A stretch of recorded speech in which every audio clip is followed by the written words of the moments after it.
I built a $50 million company. From a folding table.in my garage.no investors. No co-founders. No safety net. Just me, a laptop, and a problem I refused to stop solving.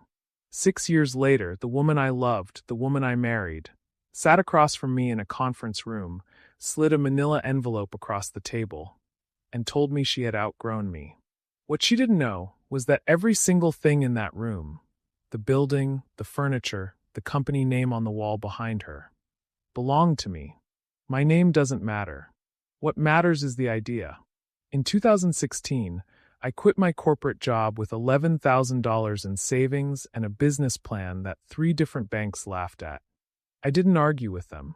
I went home, opened my laptop, and got to work. The company was a B2B logistics software firm, not glamorous, not viral, but necessary. Warehouses needed it. Supply chains needed it. And nobody was building it right. Within 18 months, we had our first enterprise client. By year 3, we were processing contracts worth more than 8 figures annually. I structured everything under a parent holding LLC, quietly, deliberately, with my attorney listed as the operating contact on public filings. I wasn't hiding. I was protecting. I'd seen enough founders get picked apart by competitors, poached by rivals, targeted by people who wanted what they built. So I built a wall of anonymity around myself. And I stayed behind. I met Danielle at an industry conference in 2018.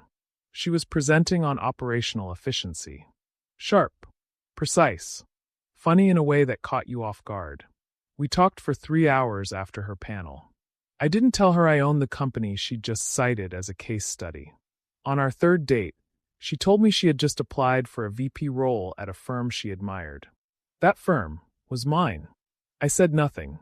I recused myself from her interview process completely, handed it to my COO, and she earned that position on her own merit. Every promotion after that, same thing. She was good, genuinely good, and watching her rise through something I built, it made me proud in a way I still don't have words for. We married in the fall of 2020. Small ceremony. Just family. I was the happiest I'd ever been. I can't tell you exactly when things changed. It wasn't one moment. It was a slow leak. The longer Danielle held the CEO title, the more the role seemed to become her identity. The dinners got shorter. The conversations got thinner. She started introducing herself at events as, and I'm quoting here, self-made. She'd come home and talk about her company's growth numbers, her team's performance, her vision for the next fiscal year. And I would sit there, nodding, saying nothing, because I loved her. And I kept telling myself it was just ambition, just confidence. But then I found the messages. I won't go into detail. You already know what kind of messages they were. The other person was someone on her leadership team, someone I had hired. I didn't confront her. Not yet. I observed. I oriented. I decided. And then I acted. She filed on a Tuesday morning in March. Her attorney called mine at 9 a.m. By 9:15, I already knew every line of the petition. The grounds cited were irreconcilable differences. The financial disclosure request, standard in any divorce, required both parties to submit documentation of all assets, income sources, business interests, and ownership stakes. I told my attorney to prepare the full disclosure packet. Every document, every filing, every certificate of ownership. The settlement meeting was scheduled for a Thursday, 2 weeks later. I wore a plain gray suit. No tie. Danielle walked in with 2 attorneys and the quiet confidence of someone who believed they already knew the outcome. She barely looked at me.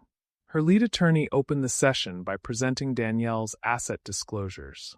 Her salary, her stock options, her executive compensation package. All of it tied, legally, structurally, to the company she believed she ran. Then it was my turn. My attorney slid a bound document across the table.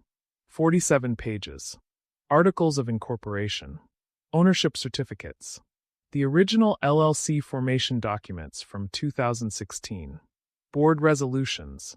Shareholder agreements. All bearing one name, mine. The room went very quiet. Danielle's attorney leaned in and whispered something to her. I watched her face as she read the cover page. I watched the exact moment, and I have replayed this moment many times. I watched the exact moment she understood. The company she had run for 4 years. The title on her business card. The team she had built and led and taken credit for. It was all mine.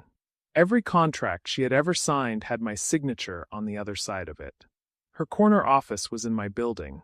Her salary had come from my accounts. The vision she called her own? It started on a folding table. In my garage. Before she ever knew my name. I could have ended her career that afternoon. I want you to know that I thought about it. But here's the thing about building something real. You develop a long relationship with integrity. And I wasn't willing to burn that down just to win a divorce. I made her a single offer. She could continue as CEO, same title, same compensation, under a formal employment agreement with a non-disclosure clause covering our personal history. Or she could resign with a generous severance, a strong reference letter, and a clean exit. She chose to resign. I heard she started her own firm 6 months later. I genuinely hope it succeeds. Because I know better than anyone what it takes. People ask me if I have regrets. About the marriage. About keeping the secret. About the way it ended. And my honest answer is, I regret that she never asked. In 6 years of marriage, she never once asked me what I had built. She assumed she already knew. The most dangerous thing you can do in business. And in life, is underestimate the quiet ones.